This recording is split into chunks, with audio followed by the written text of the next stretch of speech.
이번 에피소드는 누나의 죽음으로 큰 충격을 받은 서동주가 기억을 되찾는 모습으로 막을 내렸습니다. 서동주가 잃어버린 기억을 이런 식으로 되찾게 될지는 정말 상상도 못했는데요. 누나의 죽음으로 서동주는 염장선 일당에게 복수해야 할 이유가 또 하나 늘어버렸습니다. 그런데 서동주와 염장선과의 악연은 아주 오래전부터 시작되었을지 모르겠네요. 서동주가 성현이란 이름이었을 당시 겪었던 무서운 교통사고 역시 염장선이 관련되어 있어 보입니다.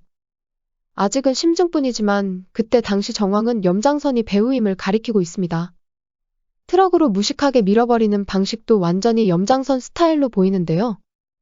당시 염장선은 허율도를 대산의 맞사위로 만들고 싶었습니다. 그래야 자기 마음대로 대산을 주무르기 쉬워질 테니 말이죠. 하지만 차덕희에게는 이미 남편인 여순호가 있었습니다. 참고로 여운남의 아버지 여순호 역시 염장선과 안면이 있었을 거라 생각됩니다. 허율도의 등장인물 소개에는 그가 학생운동 시절 염장선에게 끌려가 동지들을 고발했다는 대목이 있습니다. 여기서 말하는 동지들 중에는 여순호와 최덕희도 있었던 것 같네요. 아무래도 최덕희는 대산의 백으로 체포까지는 면했겠지만 여순호의 경우에는 안기부에 끌려가 염장선과 얼굴을 마주했을 가능성이 높습니다. 물론 당시 최덕희와 교제 중이었다면 그녀의 백으로 쉽사리 풀려나기는 했겠죠. 아무튼 그때 여순호 역시 염장선과 안면을 튼 것으로 생각됩니다. 염장선은 허율도를 대산의 맞사위로 만들기 전에 분명 여순호에게도 접근을 했을 거라 생각됩니다. 하지만 여순호는 허율도처럼 조련하기 쉬운 상대가 아니었던 겁니다. 그래서 여순호를 없애고 그 자리에 허율도를 앉히겠다는 극단적인 계획을 세운 게 아닐까 하네요. 이런 정황들로 보아 그날의 교통사고는 염장선이 꾸몄을지 모른다는 겁니다. 그런데 왜 여기에 공비서와 차덕희까지 관련되어 버린 걸까요? 그 이유 또한 염장선의 음모에서 찾아볼 수 있을 것 같습니다. 허율도를 여순호의 자리에 앉히기 위해서는 단순히 여순호를 없애는 것으로 끝나는 것이 아니겠죠. 결국에는 차덕희가 허율도를 새로운 남편감으로 선택해야만 염장선의 계획이 성공하는 겁니다. 염장선은 차덕희의 마음까지 조정하기 위해 여순호를 불륜남으로 만들어버립니다. 그래야 차덕희가 죽은 남편을 그리워하면서 허율도를 밀어내지 않을 테니 말이죠. 참고로 등장인물 소개에는 여순호가 내연녀와 함께 차를 타고 가다 사고를 당했다고 나옵니다. 이 때문에 차덕희는 여순호의 죽음을 애도하기는커녕 천벌을 받은 것이라 생각했겠죠. 하지만 여순호에게 내연녀가 있었다는 건 완전히 잘못된 사실인 것 같습니다. 제 추측으로는 서동주의 어린 시절 기억에 등장한 운전자가 바로 여순호인 듯합니다. 서동주는 그 당시 여순호의 옆자리에 타고 있었고 뒷좌석에는 또래의 여자아이가 타고 있었을 뿐이죠. 내연녀로 보이는 성인 여성은 어디에서도 찾아볼 수 없었습니다.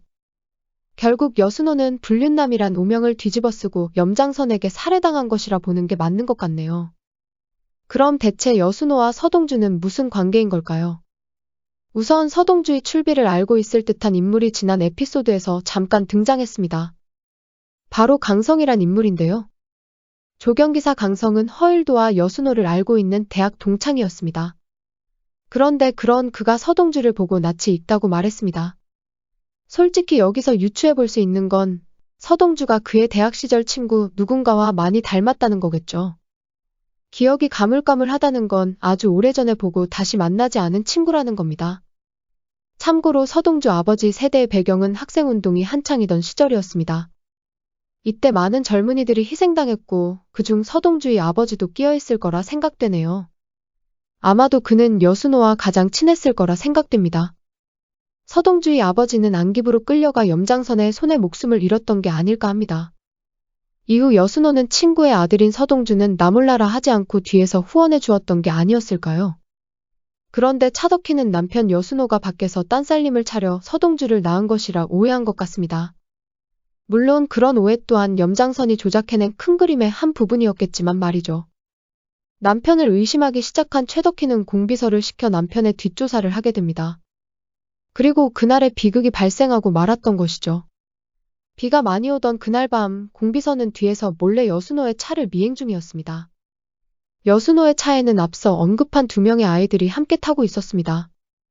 아마도 여순호는 염장선이 놓은 덫에 걸려 아이들을 데리고 어딘가로 향하던 중이었겠죠.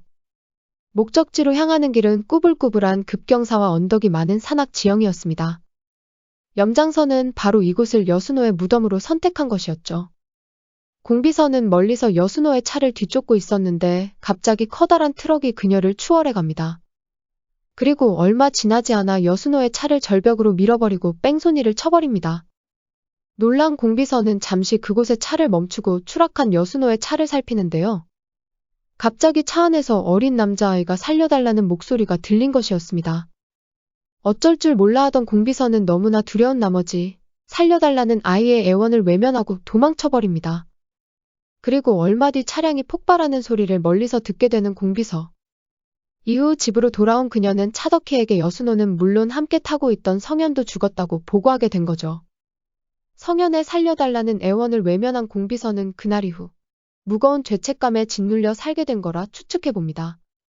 공비서가 딱히 큰 범죄를 저지른 건 아니었지만 도의적인 측면에서 그녀를 좋은 사람이라고 볼 수도 없을 것 같네요. 하지만 다른 경우의 수도 있을 수 있습니다. 그날 공비서가 서동주를 살려주었고 차덕희에게는 죽었다고 보고 했을 수도 있으니 말이죠. 하지만 성현이란 이름의 공비서의 눈빛은 두려움에 떨고 있었습니다. 그녀는 분명 죄책감의 굴레에 사로잡혀 있는 듯 보였죠. 성현과 공비서의 연결고리는 딱 이 정도로만 정리해보는 게 적절해 보이네요. 그런데 공비서가 그날의 목격자라면 한 가지 걸리는 부분이 있습니다. 왜 그녀가 차덕희에게 거짓말을 했냐는 거죠. 차덕희는 분명 남편이 내연녀와 바람을 피다 죽은 것으로 알고 있습니다. 만약 공비서가 그날의 진실을 차덕희에게 거짓 없이 알려주었다면 차덕희는 그런 오해를 하지 않았을 겁니다. 그렇다면 공비서에게는 차덕희를 속여야 할 그녀 나름의 사정이 있었다고 봐야 할 듯하네요. 공비서가 허일두를 위해서 거짓말을 했다라고 보기에는 두 사람이 그다지 가까워 보이지는 않았습니다. 그럼 혹시 공비서는 염장선의 라인을 타고 있는 게 아닐까 하는 추측까지 들게 하네요. 하지만 한 가지 확실한 건 공비서가 훗날 서동주의 편에 서서 복수를 도와줄 거라는 겁니다. 머리가 이미 백발이 된 그녀의 소원은 편안히 살다가 편안한 죽음을 맞는 거라고 하는데요. 인물 속에 굳이 이런 대목이 있다는 건 그녀가 그날의 사건을 크게 후회하고 있다는 겁니다. 아마도 그건 평생 성실하게 살아온 그녀의 가장 큰 오점이 아니었을까 하는데요. 서동주에 대한 죄책감을 벗기 위해서라도 그녀는 결국 서동주의 편에 서서 조력자가 되어줄 듯 보입니다. 과연 앞으로 어떤 전개가 이어질지 벌써부터 다음 회가 기다려지네요. 구독과 좋아요 부탁드립니다. 저에게 큰 힘이 됩니다.